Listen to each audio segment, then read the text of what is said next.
जी, आज का मौज़ू है जी सिक्योरिटी की जो एजुकेशन है उसके बारे में कि सिक्योरिटी गार्ड की एजुकेशन कितनी होनी चाहिए? क्या उसमें कुछ रिक्वायरमेंट है या नहीं है?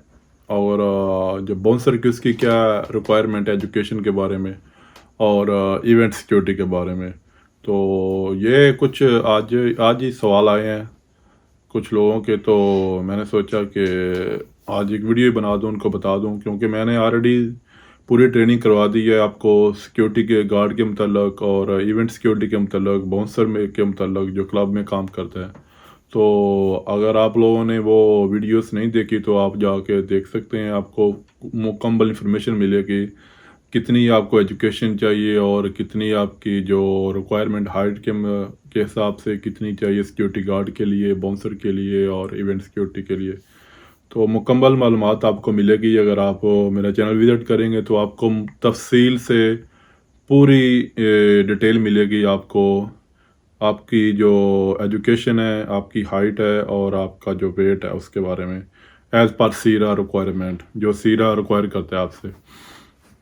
तो मेरा नाम है नदीम चट्ठा, मैं 2009 से इसी डिपार्टमेंट में काम कर रहा हूँ और मैं बहुत से लोगों को ट्रेन कर चुका हूँ और स्टिल कर रहा हूँ और आपको भी गाइडेंस दे रहा हूँ। होप सो कि आपको इसकी हेल्प होती होगी, आप इससे कुछ सीखते होंगे। अगर आप इससे कुछ सीखते हैं, कुछ आपको हेल्प मिलती है चैनल से, तो लाइक करना ना भूलें, शेयर करना ना भूलें और सब्सक्राइब करना ना भूलें, क्योंकि अगर आप लोगों को ये वीडियो अच्छी लगेंगी मुझे तब पता चलेगा, तब जब आप लोग कुछ अपना फीडबैक दोगे, कुछ चैनल को सपोर्ट करोगे, कुछ मेरे जो स्ट्रगल करने का फ़ायदा होएगा।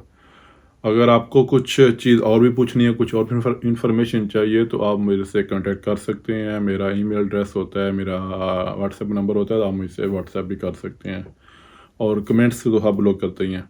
तो चलिए बात करते हैं जी, कितनी तालीम आपको चाहिए, कितनी एजुकेशन चाहिए। आज एक मैसेज आया है जो बहुत ही इम्पोर्टेंट मज़ाया भी है कि मेरी जो एजुकेशन है वो 10 क्लास है, मैं इंडिया से बिलोंग करता हूँ, क्या मैं काम कर सकता हूँ? तो भाई सबसे इम्पोर्टेंट ये है कि आपको टेंशन लेने की कोई ज़रूरत नहीं है। आप चाहे इंडिया से हो, चाहे पाकिस्तान से हो, चाहे बांग्लादेश से हो या किसी और भी कंट्री से हो, जो सीरा की रिक्वायर है उसके बारे में आपको बताऊंगा। जो सीरा आपसे रिक्वायर करता है, तो इसमें तीनों कैटेगरी की डिफरेंट कैटेगरीज आती हैं, तीनों के लिए डिफरेंट कैटेगरी हैं। आपको अगर अभी तक चूज़ करने का अगर आपने प्लान नहीं बनाया कौन सा आपने जो है जो सिक्योरिटी का स्टेप है कौन सा चूज़ करना है, सिक्योरिटी गार्ड में आपने जाना है या बाउंसर में जाना है या इवेंट सिक्योरिटी में जाना है, उसके हिसाब से अगर आप चूज़ करेंगे तो मैं आपको करेक्टली बता सकूंगा। लेकिन फिर भी मैं आपको बता देता हूं कि सिक्योरिटी गार्ड के लिए एजुकेशन कितनी चाहिए। सिक्योरिटी गार्ड के लिए 10 क्लास और 12 क्लास तक होती है।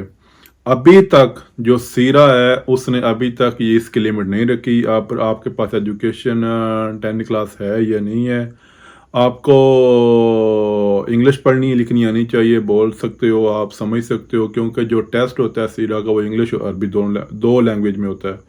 अगर इंग्लिश पढ़ लिख सकते हैं, बोल सकते हैं या अरबिक, तो आप सीरा कर सकते हैं। अगर आपकी कंपनी आपसे रिक्वायर करती है, जिस कंपनी में आपको काम मिला है या जिस कंपनी में आप आ रहे हैं दुबई में, उस पे डिपेंड है वो आपसे डिमांड करती है या नहीं करती है। अगर वो आपसे डिमांड करती है कि हमको 10 क्लास का डिप्लोमा या डिग्री चाहिए आपका, तब आपको प्रोवाइड करनी पड़ेगी। एज़ पर सीरा अभी तक सीरा ने ऐसा कुछ रूल नहीं निकाला जो आपको ये ज़ोर दे या जो आपको ये दिखाए कि लाजम ही आपने जो डॉक्यूमेंट हैं 10 क्लास के वो सबमिट करने हैं। क्योंकि बहुत सी कंपनियां ऐसी हैं जो लोग ये बोलते हैं कि सीरा की तरफ से रिक्वायरमेंट, सीरा की तरफ से कुछ रिक्वायरमेंट नहीं है। आपको अपनी आपकी कंपनी से बात करनी पड़ेगी। अगर आपकी कंपनी इस चीज़ पे एग्री है, आपको काम दे रही है, आपके काम से पसंद है या आपको इस कंपनी में लाना चाहती है या आप इस कंपनी में काम कर रहे हैं, तो इसमें कोई ऐसा इशू नहीं है, कोई ऐसा प्रॉब्लम नहीं है कि आपके पास ये 10 क्लास की डिग्री होनी चाहिए। अगर आप किसी कंपनीज में आ रहे हैं या आ चुके हैं, कंपनी आपसे रिक्वायर करती है, फिर आप प्रोवाइड करनी चाहिए। दूसरी बात यह है कि अगर आप लोग इवेंट सिक्योरिटी में आना चाहते हो या बाउंसर में आना चाहते हो, उसमें दो कैटेगरी आती है। इवेंट सिक्योरिटी के लिए कुछ नहीं चाहिए, आप सीधे जाओ, आपको आपके डॉक्यूमेंट साथ लेके जाने पड़ेंगे, आपका एमरेस आईडी, आपका पासपोर्ट, आपका वीज़ा कॉपी, आपका पासपोर्ट पिक्चर एक होना चाहिए। उसमें 550 दरम जो फीस है वो आप सबमिट कराओ। आपको वो बोल देंगे कि 2 दिन 3 दिन के बाद हम आपको मैसेज करेंगे। जब उनका शेड्यूल बनेगा क्लासेस का तो वो आपको मैसेज करेंगे, आप जा उस टाइम पे जाके वो कोर्स करो, वो जो क्लास वो अटेंड करो, उस दिन टेस्ट है वो एग्ज़ाम दे दो। तो वो इजीली है, बिल्कुल इतना मुश्किल नहीं है। आपको सिक्योरिटी के बारे में नॉलेज होना चाहिए, तो एक दिन में आप पूरा क्लियर कर सकते हो। तो उसमें कोई एजुकेशन का सिस्टम नहीं है, कोई आपको पूछता नहीं है, आप खुद भी कर सकते हो। उसके लिए एक बड़ी इम्पोर्टेंट प्रॉब्लम ही है ये, या इसको आप समझ लें कि आपके लिए इशू है।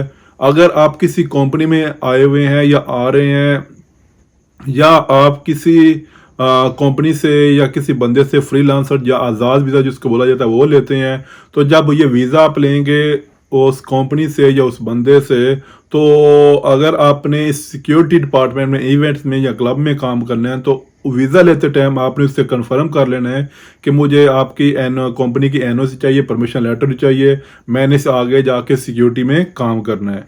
अगर वो बंदा एग्री होता है, आपको इस चीज़ पे कंफर्मेशन देता है कि हाँ मैं आपको परमिशन लेटर दूंगा, आपको परमिशन दूंगा, तब जाके आप उससे वीज़ा लो। अगर वो नहीं देता, अगर वो कुछ भी आए बाएं शाएं करता है, तो आप उसके साथ उसके साथ काम करने के लिए या उसके वीज़ा लेने की कोशिश ना करो, क्योंकि उसमें आपका कोई भला नहीं होगा।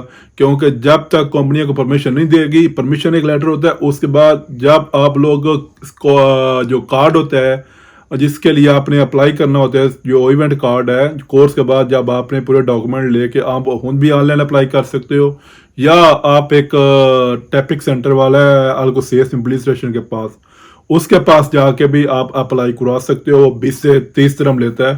तो जब आप अप्लाई करोगे तो तब वो आपको पूछेगा कि आपका कंपनी का लेटर, परमिशन लेटर, और उसके बाद आपकी जो कंपनी का जो ई कार्ड होता है, बिजनेस कार्ड, कंपनी के जो नाम पे होता है, जो जैसे आपका एमरेस आईडी होता है, इस तरह का कंपनी का कार्ड होता है, वो जस्ट ऑनर के पास या जनरल मैनेजर के पास हो सकता है। तो उस कार्ड के ऊपर जो नंबर लिखा हुआ होता है वो लाजम चाहिए।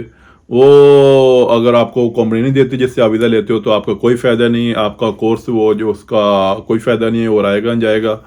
तो आपने कन्फर्मेशन करनी है, उससे पूछ लेना है, उससे बात पक्की कर लेनी है। अगर वो देता है तो आप तब आके आप क्लब में काम करो, चाहे वो आप इवेंट सिक्योरिटी में काम करो। लेकिन अगर आपका सिक्योरिटी कंपनी का वीज़ा है, अगर आप क्लब में भी आ रहे हो या आप सिक्योरिटी कंपनी में सिक्योरिटी गार्ड आ रहे हो, तो तब उस कंपनी में डिपेंड है कि आपसे वो कौन कौन से डॉक्यूमेंट मांगते हैं। अगर वो आपसे इस तरह के कोई डॉक्यूमेंट नहीं मांगते, तो उसके सिर जो गवर्नमेंट है वो इशू नहीं बनाती, अभी तक कुछ नहीं है। अगर वो मांगते हैं तो फिर आपको प्रोवाइड करना पड़ेगा। ये सिंपल सी इंफॉर्मेशन थी जो आपको हेल्प करेगी कि आपको कौन कौन से डॉक्यूमेंट एजुकेशन के लिए चाहिए। मैं को आपको और बात बता जाऊँ, आपके लिए फ़ायदेमंद है। जो सिक्योरिटी कंपनी में लोग काम कर भी रहे हैं या जो आना चाहते हैं, तो उनके लिए एक बात बहुत फ़ायदेमंद है कि जो लोग पहले डीपीएस कर चुके थे, जिन लोगों ने पहले सिक्योरिटी कंपनी में आके, चाहे वो क्लब में काम कर रहे हैं, चाहे वो सिक्योरिटी कंपनी में काम कर रहे हैं, जिन लोगों ने डीपीएस के टाइम, जब डीपीएस था उस टाइम कोर्स किया था सिक्योरिटी का, तो उनका जो कोर्स है वो तो चलता रहा, वो बिल्कुल वायलेट था। लेकिन अभी कुछ गलबन 5-6 महीने हो गए हैं कि गवर्नमेंट ने रूल चेंज किया है कि जिन लोगों ने डीपीएस उस टाइम किया था, चाहे वो सिक्योरिटी गार्ड है, चाहे वो सुपरवाइजर है, तो उन लोगों को भी गवर्नमेंट की तरफ से ये ऐलान है कि आप लोगों ने सीरा का कोर्स करना है दोबारा। कि वो से गवर्नमेंट जो डीपीएस को एक्सेप्ट नहीं कर रहे, चाहे वो कंपनी में काम कर रहे हैं, चाहे नहीं कर रहे, चाहे वो करते हुए छोड़ गए थे फिर आना चाहते हैं, उनको अभी कोर्स करना पड़ेगा। तो ये सीरा पहले प्राइवेट नहीं था, अभी सीरा प्राइवेट हो गया। तो सीरा अपने रूल अभी पूरे बना रहा है, तो वो ये डिमांड कर रहे हैं, जो कंपनियों में काम कर रहे हैं, सुपरवाइजर हैं या टीम लीडर हैं या पुराने लड़के हैं जिन्होंने डीपीएस के टाइम सिक्योरिटी का कोर्स किया था, क्योंकि 2 साल के बाद रिन्यूअल होता है, 2 साल के बाद जो सीरा आपसे वो टेस्ट तो लेता नहीं था, तो जस्ट वो आपकी वो फिटनेस टेस्ट या फायर फाइटिंग या फर्स्ट एड के वो आपको ट्रेनिंग दे के और फर्स्ट उसका फिटनेस टेस्ट का वो आपसे वो टेस्ट लेके तो आपको वो नया वीज़े के लिए या आपका जो सीरा कार्ड रिन्यूअल करता था। लेकिन अभी जो 5-6 महीने से ये रूल आया है वो ये है कि आपको सीरा का बाकायदा क्लासेस लेना पड़ेगा, कोर्स करना पड़ेगा। अगर आप इस काबिल हैं तो आप सिक्योरिटी में रह सकते हैं। अगर आप वो कोर्स पास नहीं करते तो आपको चाहे आप किसी भी फील्ड में हैं, किसी भी पोस्ट पे हैं, तो आपकी वो सीरा कार्ड रिन्यूअल नहीं होएगा सीरा की तरफ से। ये आपको सोचना चाहिए जो काम कर रहे हैं या जो करते करते छोड़ के तो फिर आना चाहते हैं, तो उनके लिए इंफॉर्मेशन है कि आप लोगों को ये सोचना पड़ेगा। लेकिन सीरा की तरफ से कोई अभी तक एजुकेशन का डॉक्यूमेंट रिक्वायर नहीं है। हाँ, सुपरवाइजर के लिए है, 10 क्लास का रखा हुआ है उन्होंने, कम से कम 10 क्लास या 12 क्लास, लेकिन सिक्योरिटी गार्ड के लिए कुछ नहीं है। तो ये शॉर्ट सी इंफॉर्मेशन थी जो आपको हेल्प करेगी सिक्योरिटी गार्ड की एजुकेशन के बारे में। आपको अगर क्वेश्चन हो आपका सैलरी का, तो मैं वो उसके लिए वीडियो ऑलरेडी मैंने बनाई हुई है। फिर भी इंफॉर्मेशन देता हूँ कि सिक्योरिटी गार्ड की जो सैलरी है वो दुबई में 2000 से ऊपर भी है, नीचे भी है। ये कंपनियों पे डिपेंड है, कुछ 1800 दे रहे हैं, कुछ 2000 दे रहे हैं, कुछ 2200 दे रहे हैं, कुछ इससे थोड़ी 100 दिरहम या 50 दिरहम ज़्यादा दे रहे हैं, कुछ इससे कम दे रहे हैं, क्योंकि 1800 के 2000 के दरमियान सैलरी चलती है। जो गवर्नमेंट का रूल है वो 2200 है। बेसिक आपकी सैलरी 1200 है, फिर अलाउंस मिला के कुछ सिरा आपको अलाउंस देता है, वो मिला के तो आपकी 2200 सैलरी बनती है।